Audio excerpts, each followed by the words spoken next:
Okay, Barry, you're live now. Thank you. Hi, good morning to those who've joined already. It's about 5 to 9 now, so we're just getting in place for this presentation this morning.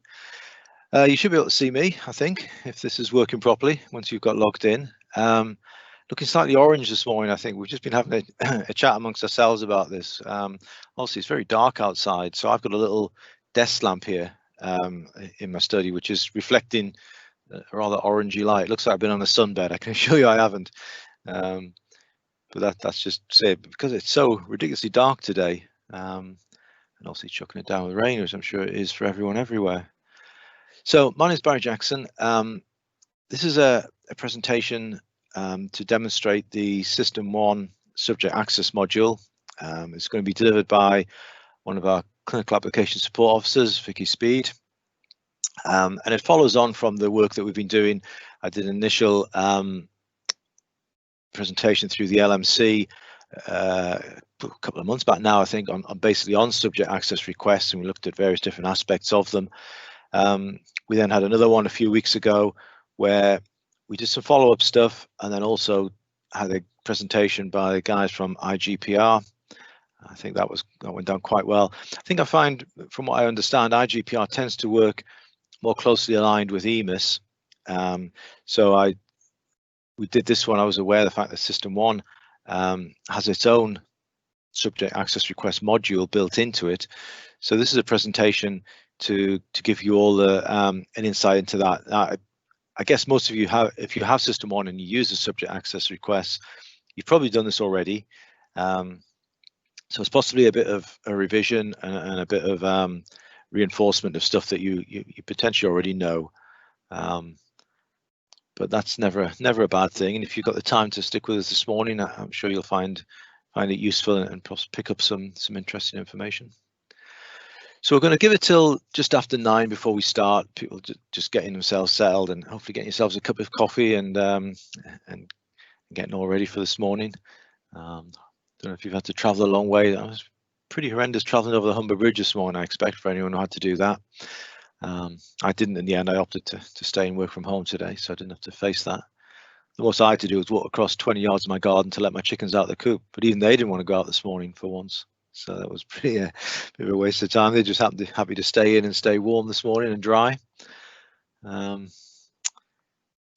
we could talk about chickens for a few minutes, couldn't we? I usually sit here and talk about the weather and all sorts of stuff, but I'll talk about my chickens. So we got, just at the start of lockdown, we got 4 little, well, they were tiny chicks. They were a week old at the time, and they've pretty much been the highlight of our lockdown all the way through. So we got them back in March, and got a small coop in the garden. We don't have a big garden particularly, but got a small little coop in there, and it's amazing how they've grown up and they've got little personalities.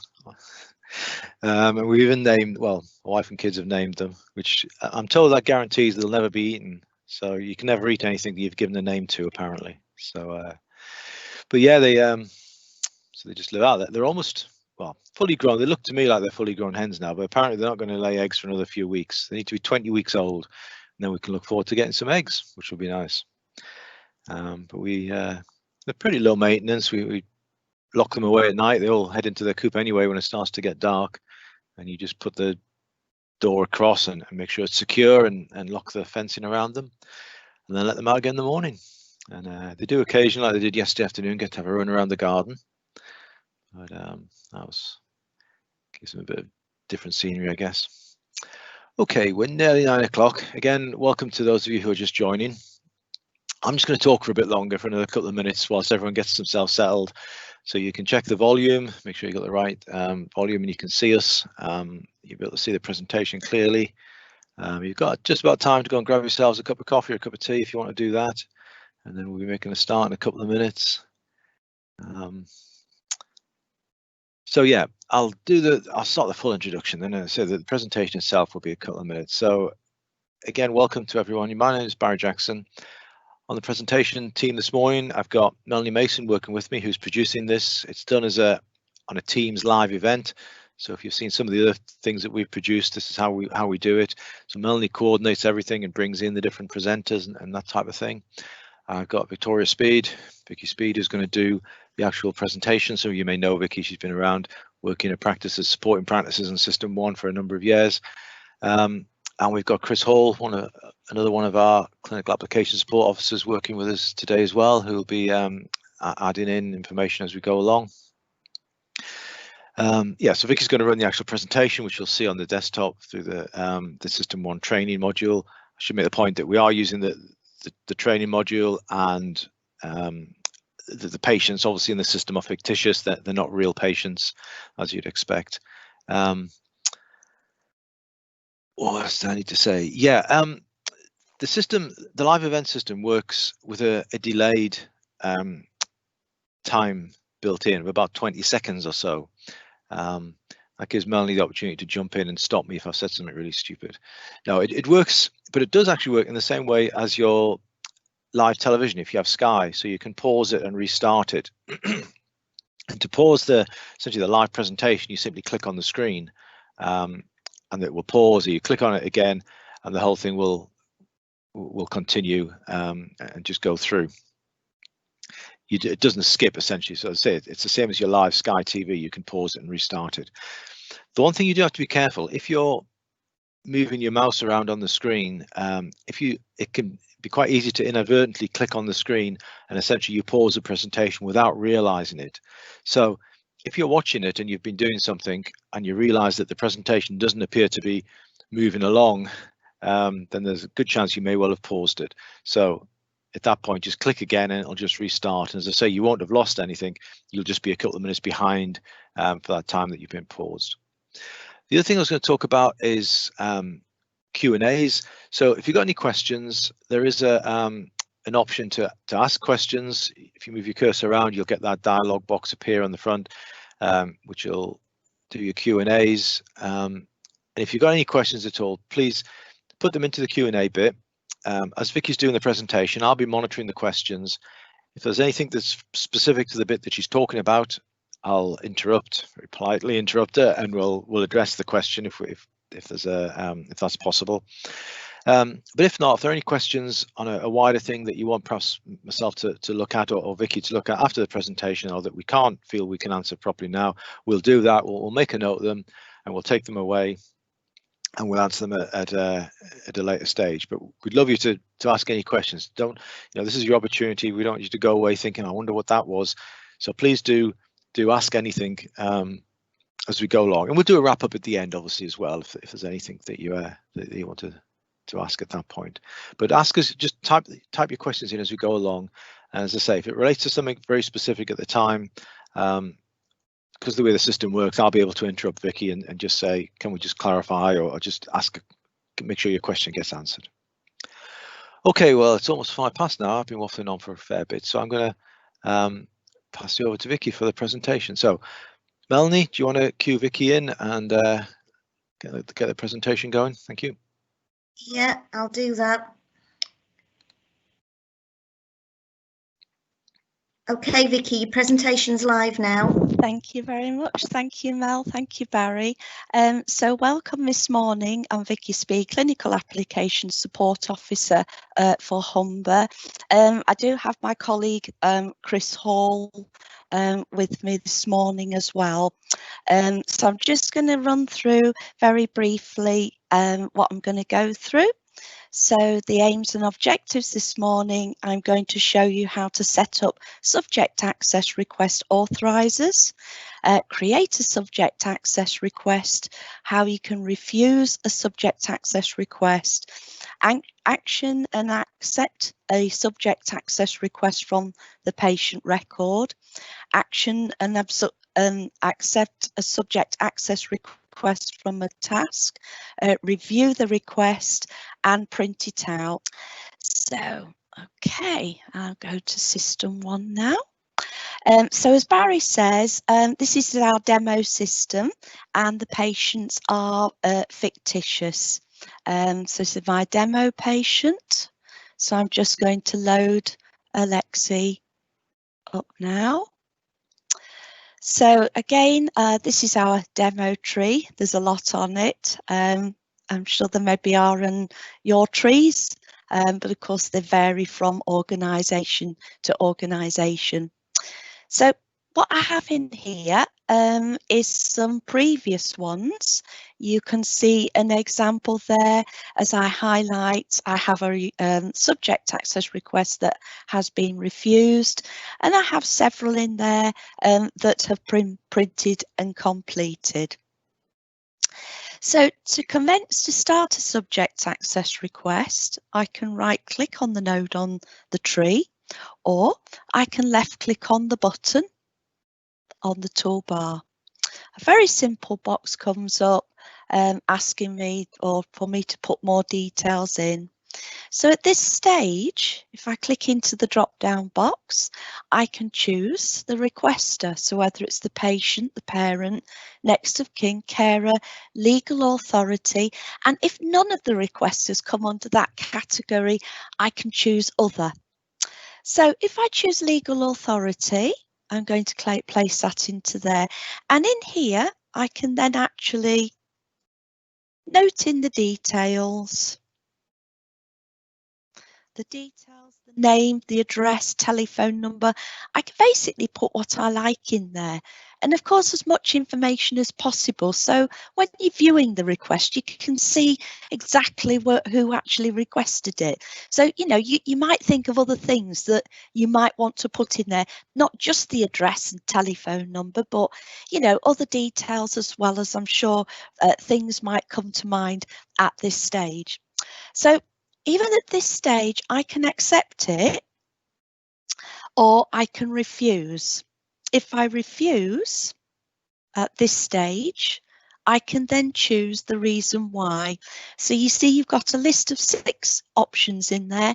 Inappropriate requester, the correct fee was not supplied, insufficient information, etc. And SAR furnished recently, so I've already had one, disproportionate effort, or maybe the patient's changed their mind, you know, and maybe refused, or somebody's requested it, the patient may or can refuse. So it could be the patient that's actually said, I don't want that to go out.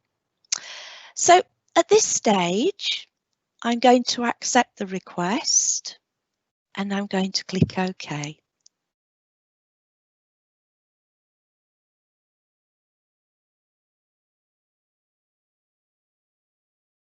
Okay, just bear with me.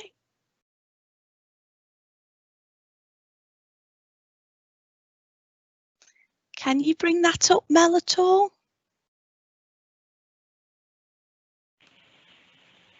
Sorry, Vicky. All right, that's fine. Yeah, that's okay. Yeah. Well, Right, while we just start, because you're on in the process of describing that, we have got a question saying, what do you mean by refuse a request? Subject tax request is a legal right. Well, I'm not really not an expert on the legal side of it, but those are the options that are available. So TPP have built that in. So it might be, and I'm not an expert on subject access requests, but it might be that it's been requested by someone. There is an option there that the patient can refuse. So it might be that they can refuse that, or it might be that they've requested it and then perhaps change their mind.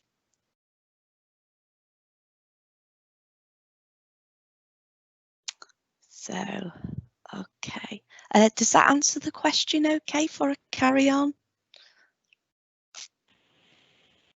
Yeah, nobody's come back with anything, but obviously if anybody wants to put anything back after that or get in touch personally, then yeah, okay. Yeah. Okay. Hi, Vicky, it's Barry. Can I just interrupt for a moment? Yes, of course, So, yeah, in terms of the Q&As, I'll look at this question around the legalities, because as Vicky, as you quite rightly say, you're the SystmOne expert, you know how it all works. And this is why the two of us have kind of worked together on this. It's my bit to sort of to try and understand the legal aspects of how this is working. And I don't quite understand where the request to refuse a SARF as a legal request comes from. So I don't actually understand it either. I see what the question is. I don't think you can refuse other. I'm not sure of any grounds that you can actually refuse a subject access request if it's come from the individual themselves, because it's the individual that has the right to make it. It's an absolute right. There are no sort of caveats around it. The only caveats are the ones that I know we've discussed at some time, that are around the exemptions that apply, but there is no, other than the only legal right, I guess, is the one to, if someone's making a vexatious request. So if they're continually requesting, that is a there is a right there to be able to refuse. So if someone was asking you every month for their information, and we have talked about that in the past, that's probably the only one that springs to mind. But I'll have a bit more of a look into that. Yeah, I think someone's put it's bad wording. I would certainly agree with that. I think it's possibly the people who've made this up not really understanding that, and some of the things they put in, yeah, from a legal perspective may not be entirely what we'd agree with. But just to answer another question that's on there, we will look into doing a presentation for EMIS. Absolutely right. You know, this is a series of things. I suspect trying to do this and EMIS at the same time was going to be a bit much. So if you are an EMIS practice, I hope that the way the invite went out, it should have been clear that this was just the SystmOne module that we were looking at today. I apologize if anyone didn't quite follow that, or if it wasn't put out clear enough. So if you are an EMIS practice, feel free to go off and get a cup of tea and then not bother watching this. But yeah, this is purely looking at the SystmOne, and we will address EMIS in a subsequent one. You can refuse as repeated access. Yeah, absolutely. The last point that's just been made there is that you can, one of the legal exemptions, I guess, is that if it's a repeated request, you get into classifying it as a vexatious request, and that will be a legal basis to refuse it. I can't think of too many others. Okay, Vicky, thank you for pausing. I'll let you get on now. Yep, thank you, Barry. Thank you very much for that. So at this point, I can save, and that will generate a task. So you could have a task rule set up where it automatically goes to a group. And again, it's very sort of process driven, as the actual subject access request is passed around the different areas, the different departments of your organisation. So in there, as I say, the task is generated. So I can, at that point of my task, I can retrieve the patient, or I can choose to action at this point. When I action the task, it takes me straight into the subject access request. I can see the details, the legal authority, and all the details that I actually entered into those details when I first set up the subject access request. And then I go to the exclusion. So in here, basically defaults to showing everything. So I can work my way down. I have various set presets at the top there. I can exclude private consultations. So that's something that's actually the patient has requested that to be private. So that's something that's entered into the patient record that is not shared to other SystmOne units. I can exclude consultations owned by other units. I can exclude any administrative events, and I can choose to exclude events between a certain date. So between, I can exclude what I need to do in there. So you just put that in accordingly. I can exclude consultations by contact method.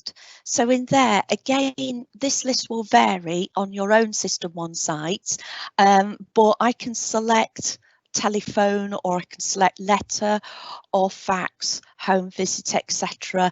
What I need to do in there. So again, they are set ones just to basically to save you time. I can actually go down individually and select the tick. So notice how when I left click on the top option, it excludes the whole event. If I click back on it, I can include it again.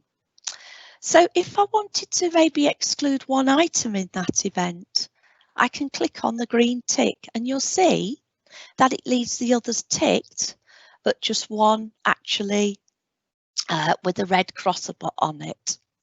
So if I sort of exclude other consultations owned by other units, so I can click into there if there are any. you'll see that that will automatically place crosses into those relevant sections.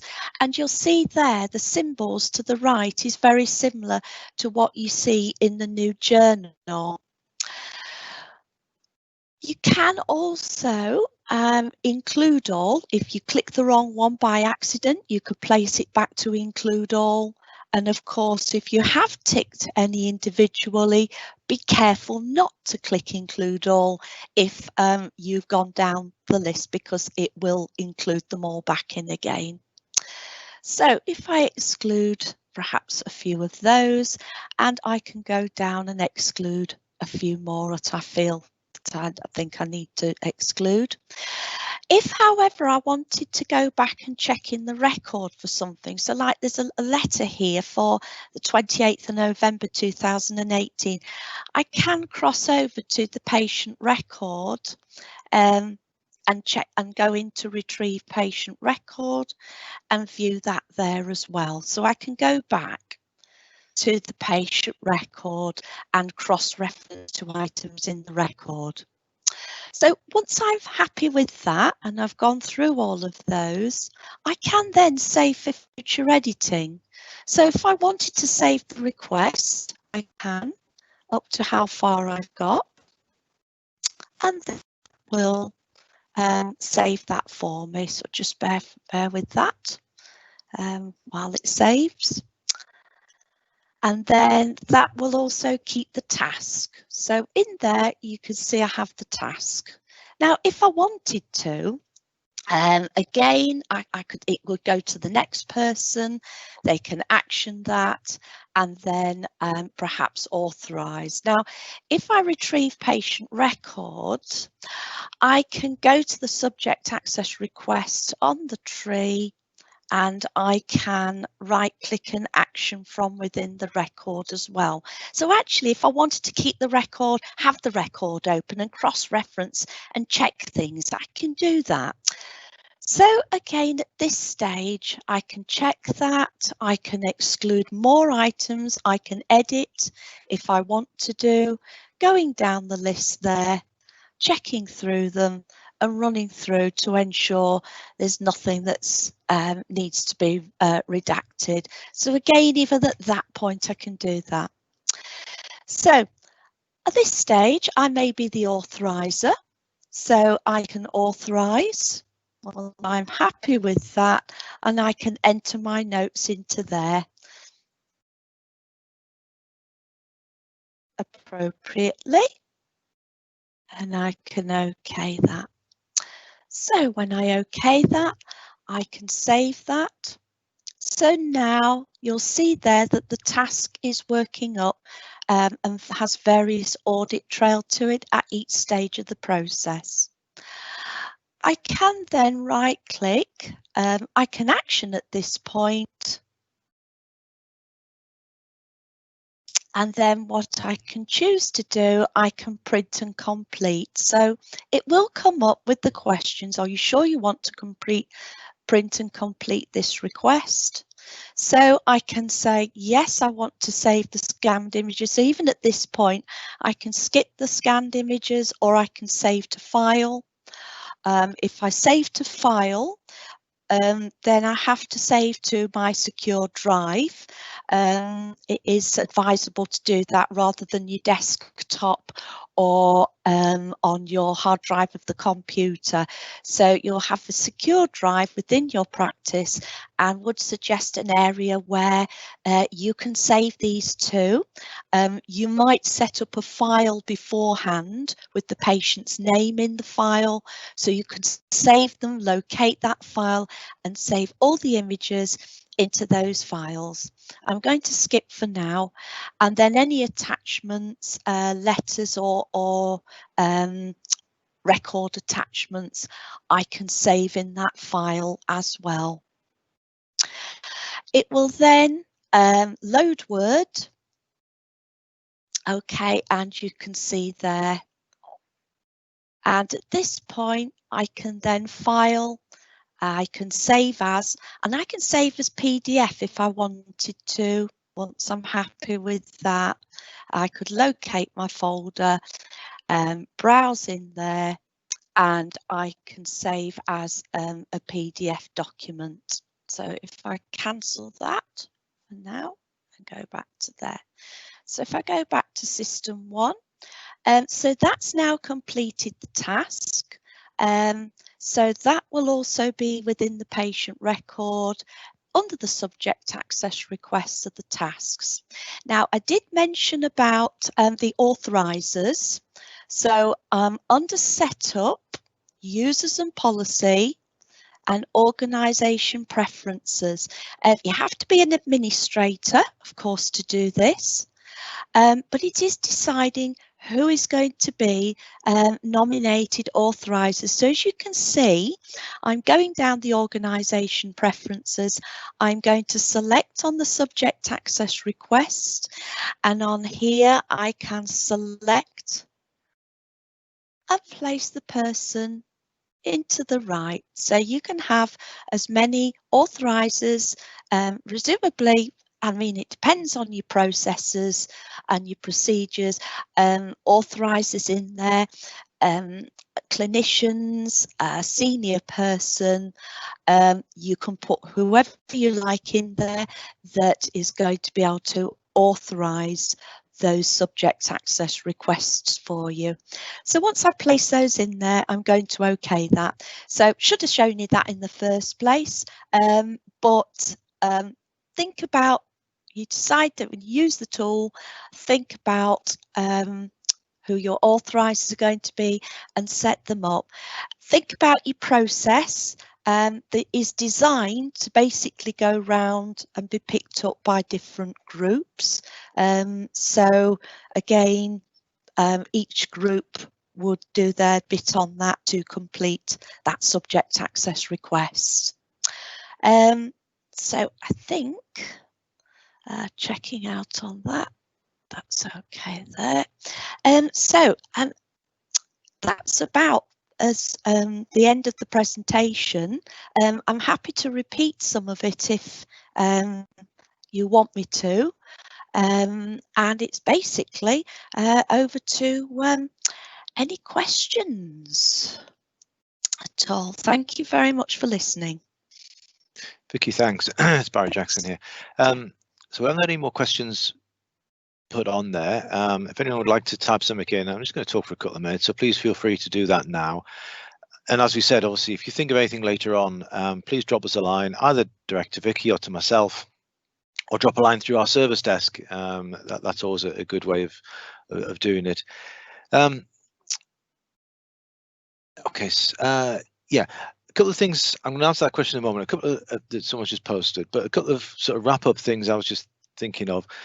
It occurred to me as Vicky was going through the presentation, that there is a slight disconnect between the system, and occasionally the system will say things, but from as we know, this is a legal process, and they don't match up.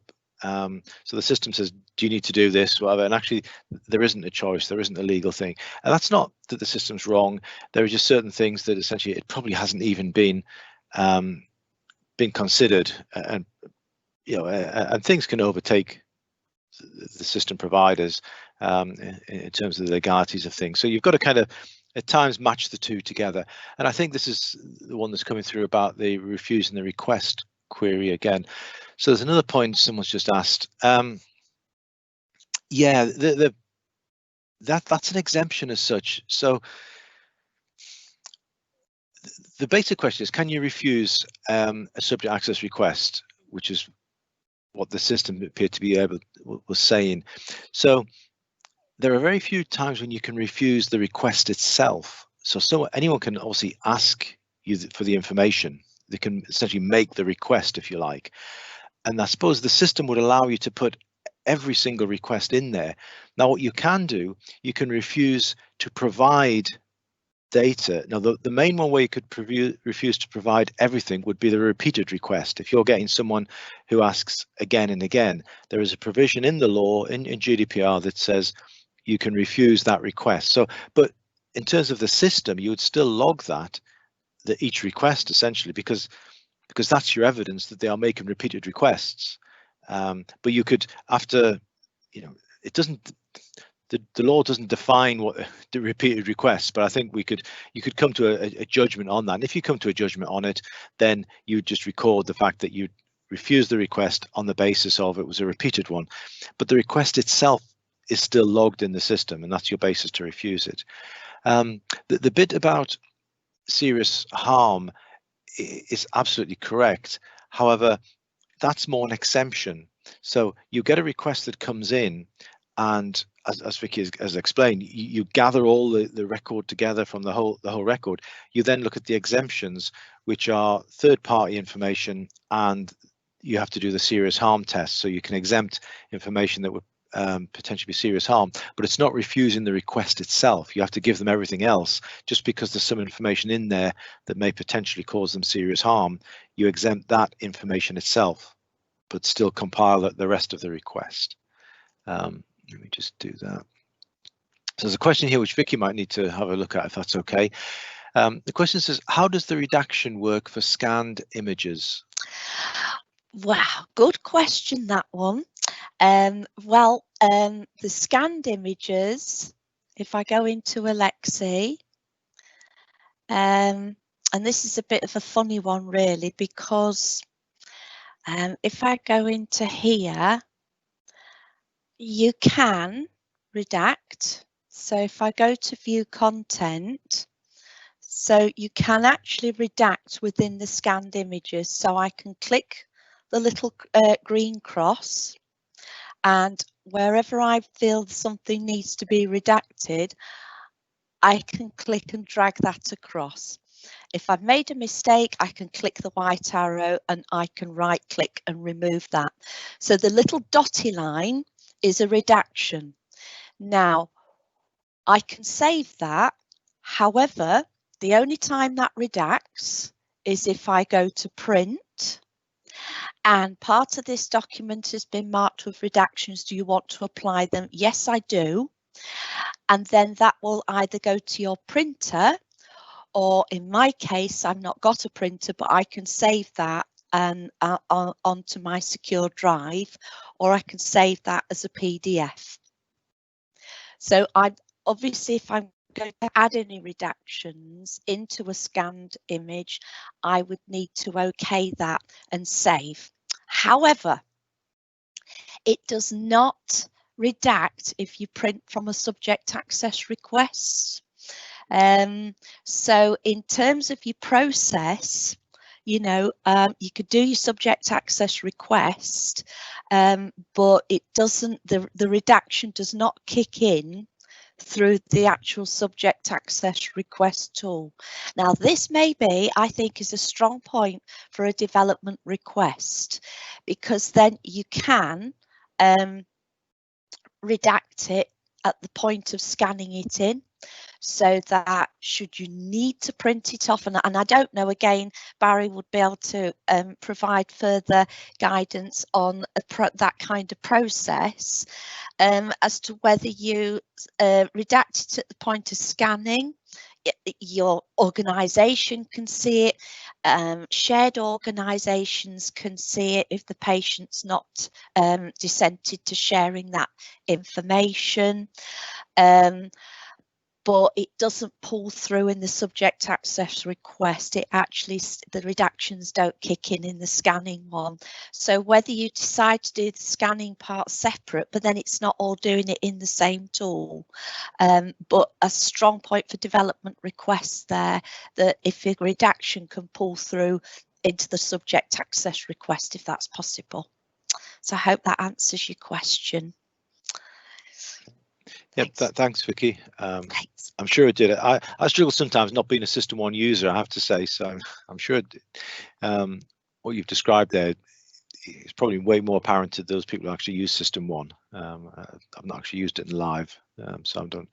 But you're right about redaction is of all the elements of subject access requests, the redaction of information is probably the most complex, and it is one that you can easily get wrong, and I've made this point, I think, in a number of the presentations I've done, that the serious harm test, I I mean wrong. I think the interpretation of it can be not always as spot on as we'd like. So I've hopefully kind of prompted you to have a few thoughts around that and think carefully about it.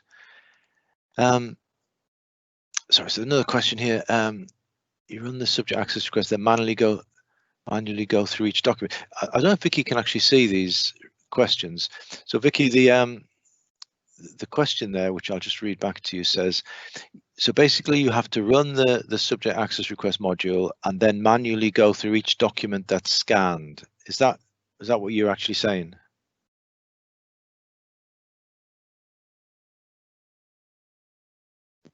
If you, what the thing is, if you go through the subject, because they don't sort of, the scanning redaction doesn't work in the subject access requests, excuse me. And so you would go through, do your subject access request. Yes, you would do your request, you would go through the list. You can flick between the record, and it's probably better to action the task within the record so that you can flick between the requests. I'll just bring this one up and then you can see. So if this one hadn't been finalised, yeah, you might need to. That's the only way I can suggest. While you're doing it, and it's just the way it works, you can't retrieve the document from within the subject access request.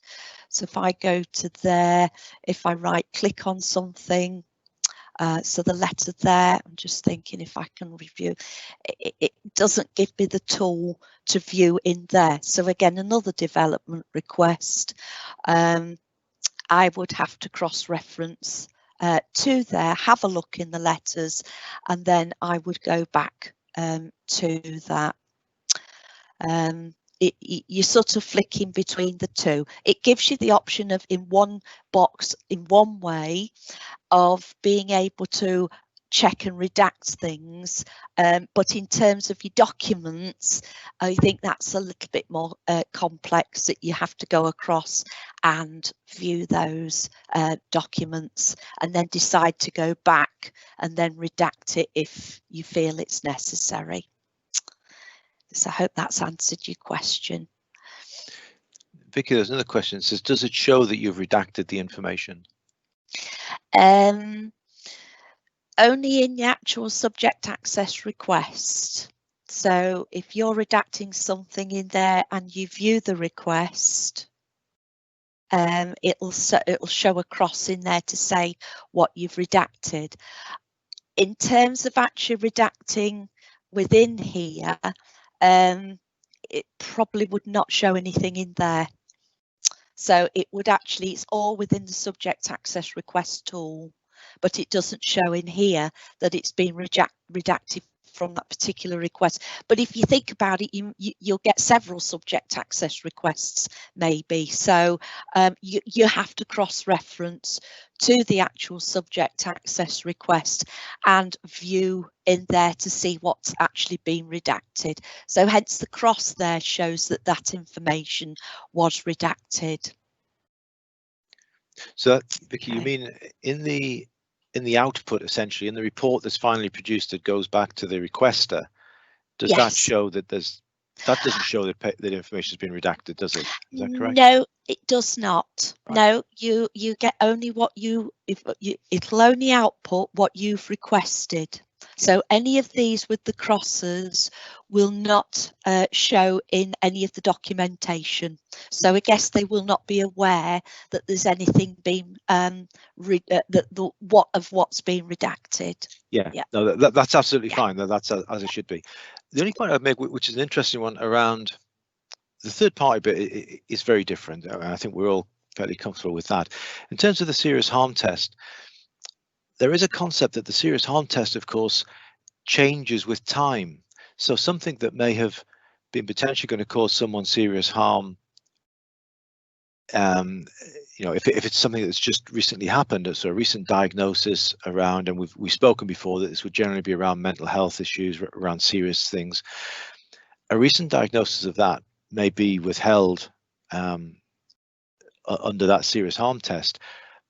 But that may, the justification for doing that may then diminish over time. So someone making a request 20 years later with this information that was redacted a number of years ago, well, let's say 20, but a number of years ago, it may be that if you do that serious harm test, that may no longer apply.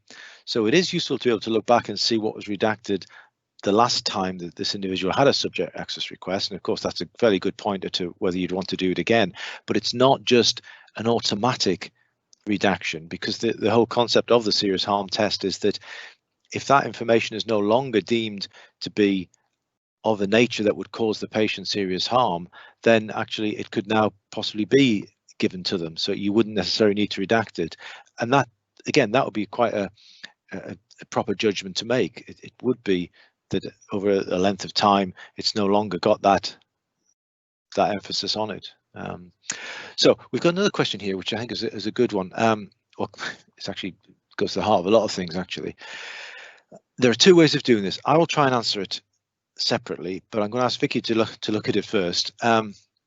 No, that's not fair. I'll tell Vicky what it is, then I'll answer it, and then I'll ask her to look at it. Okay. So the question, Vicky, is we've talked, has the issue around how we release information that's been added to SystmOne from other organizations and not the GB practice. So there are a number of bits to that, I think, but there is an option in there, I think I'm right in saying, to get information from other units. So yes, Vicky, hang on, I'll ask you to look at that in a moment, but let me just talk through a couple of things here.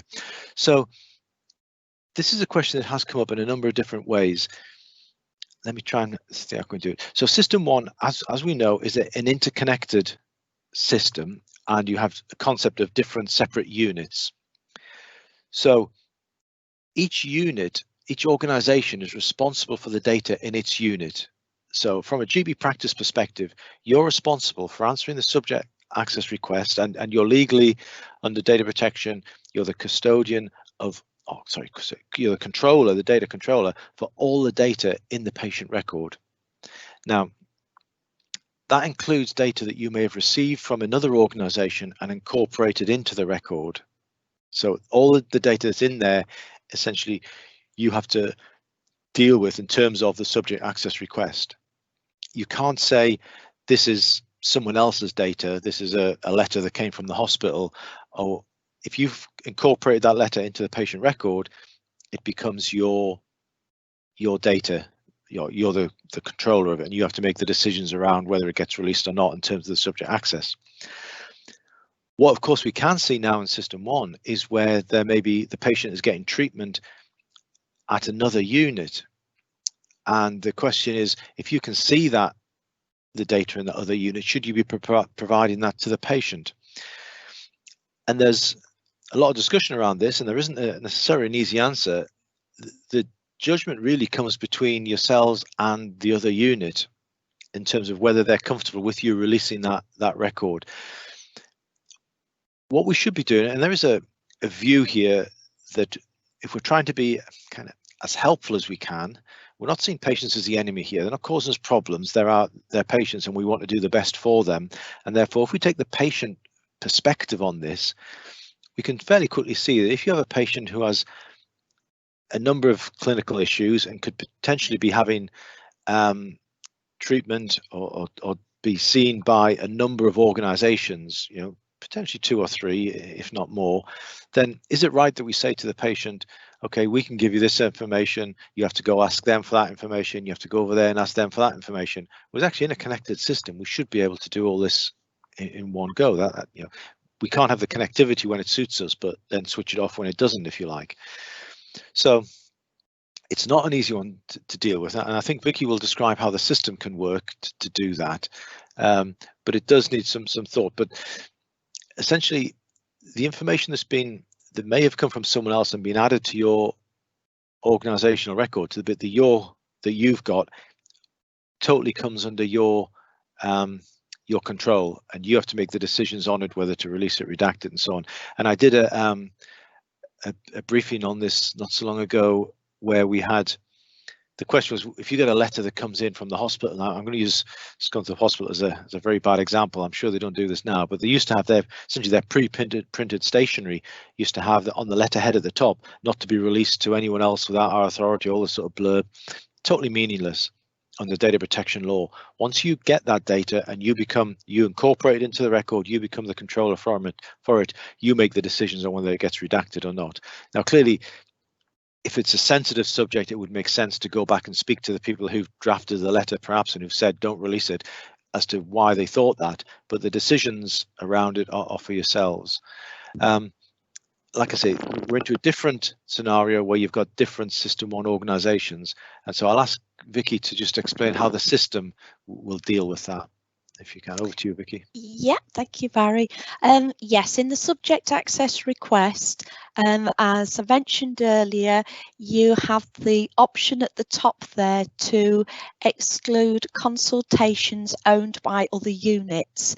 So you can do that by clicking and it will look at anything that's shared in and it will exclude that. Also, you could see to the right when I hover my mouse over and eventually hopefully be able to see the pop-up box, event was entered at N3I Humber Community Unit. So where it's got that symbol, that is clearly something that has been entered at another organisation and that has been shared through to you. So you can do them in bulk, or you can go down, look at what's in there, look at the little symbol there, event was entered there, and you can choose to do it manually. Even though I've selected the exclude consultations owned by other units, if I click the red cross, I can choose to include that one option again if I wish. Or vice versa. So remember, I can exclude the whole thing by clicking the top line, or I can exclude one item within that area.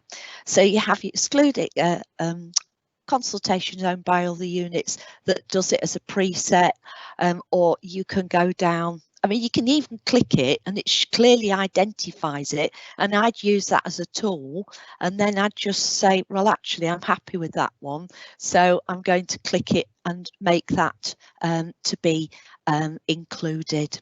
So when you're in the subjects access request tool, that's where you can do that. Thank you very much. Okay. Thanks, Vicky. Thanks. Barry, is it? It's Chris. Yeah. When we've had various sessions with practices, I think one of the complications is around things like on that screen where you've got exclude consultations by other units. However, each unit that looks after the patient has the consent to, or discusses with the patient, whether or not they're going to consent to share in and share out. So it seems to counterbalance itself. If a patient has agreed, so if the patient was with the community unit and the patient's agreed to share information in and out from that unit, then they're with another, the GP practice, and they've also agreed to share information in and share it out, why would you then go and exclude information from another unit because the patient's already given consent for it? And I think it appears to me that that's what causes the misunderstanding of what's right to share and what's not. I don't know if that makes it any clearer. Yeah, it does, Chris, and absolutely. This is at the heart of the difference between the system, what the system does, which is absolutely what you just described, and would seem to be absolutely entirely logical to, I think, to all of us, and the law, which isn't always particularly logical, because the law focuses on the legal entities of the organizations. And this has been an issue across data protection for many years. You know, I've always been very much on the side of the way you've described the system. It's a joint, interconnected system, and we don't want to be creating barriers between organizations that are working together, that have integrated care, all this sort of fantastic stuff that we all do and that you guys out in primary care do. And then we have the the issue with the law, I'm trying to describe this nicely because this is what I do. I don't want to disparage the Data Protection Act, but it does look at the legal entity, and it does expect that within its little bubble of you're the legal entity for this bit, you're the legal entity for that, you're the data controller for this, you're the data controller and a different data controller over here. So just because you can see data across, as you've described, a patient may share in and out at both organizations, each legal entity is still the data controller, but only for the bit that's their data, if you like, within the system. Even though you can see the data and the patient has set up a share across to the other units, it doesn't help. It's not particularly helpful in our scenario, and in healthcare we have one of these. We're moving more and more towards interconnected systems and interoperability, all this sort of great stuff. And I certainly don't want to be the one who's saying the Data Protection Act is stopping that sort of work. But the reality is, it does, from a legal perspective, look just at legal ownership and not ownership. Sorry, that's absolutely the wrong word to use. The data custodianship of data. So you're the data controller for the bits that are yours. Now, in most cases, of course, this is almost a semantic type argument, and that's why it's not always particularly helpful, because those data protection people kind of go round and round in circles on it. For you guys delivering the service, it's probably fairly almost an obscure type argument, but it's one of those arguments that will only then come out to be relevant when something goes wrong, as we know. And so it's okay, what's happened here? Well, who's in charge here? Who's the data controller for that? So whilst you do need to be aware of it all the time, that you're legally responsible for the data you're the data controller of. I don't want it to put barriers in place to anything that's going on, and let's try and be helpful to patients. Let's try and we want to have this integrated care. We want all these systems to be able to refer and talk to each other. But at times it does seem that the legal stuff we put in place doesn't always help that, and this is obviously one of those times. I suspect. I hope that's kind of hasn't made it muddy. I suspect it probably hasn't been all that helpful. I'm trying to just explain the situation as it is, and like I say, I don't want the law to be difficult and to be putting barriers in place. We have this wonderful system that connects all our units together. I suspect in terms of the data protection and subject access requests in particular, what may be coming along the line that will almost take over this, but that will have an impact on this, is the ability of patients to actually see the data themselves. And this is something we've mentioned quite a few times. It's another whole discussion from what we're actually talking about today, so I'm not going to go too far into it, but we can potentially see that in the future, if we kind of turn this around in terms of what you're putting onto your system, where you're looking at now, you have a system where you hold all the data in there, and when the patient asks for it, you go through it and redact the bits that have an exemption. If you turned that around and said, assume that the patient's looking at it all the time anyway, and that as you make entries, you then make a decision on whether you're going to redact that data, whether that becomes visible to the patient or not. And I suspect that that's almost the way where some of these systems are heading, that you give the patient has access to the data, and that you redact almost real time as you're going along if you think things are there that shouldn't be visible to them. I don't know, that's, like I say, that's slightly outside the context of what we're looking at today. Okay, so we've gone through all the questions now. Some of those questions I think probably deserve, or do deserve, a bit more of an explanation. So I will take a task away. We can get the system to give us the questions in a different format. It prints them out into an Excel spreadsheet, and I will try and do a more detailed response to each one of them.